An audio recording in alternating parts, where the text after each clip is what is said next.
मायचन सोयरे हो. शेतीला जोडधंदा म्हणून मी एक सरकारी कुत्री आणलो होतो. म्हणजे एक कुत्री वर्षातून 5-6 पिल्ले देते आणि तिचं एक पिल्लू 10-12 हजार रुपयाला चलय. कसंही नाही नाही म्हणलं तर वर्षाला 50-60 हजार रुपये होतात.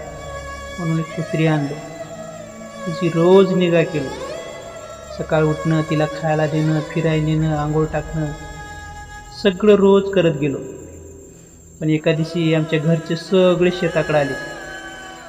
काय माहीत पडू कसं तिने गेटच्या बाहेर निघाली काय आहे की. आम्ही काम करून संच्यापारी घरला गेलत्या. घरला गेल्यावर घरात कुत्रीच नका. मी टेन्शनमध्ये पुरं गाव फिरलो. गाव फिरून मला कुठं दिसली नाही. कदरून घरला आलो.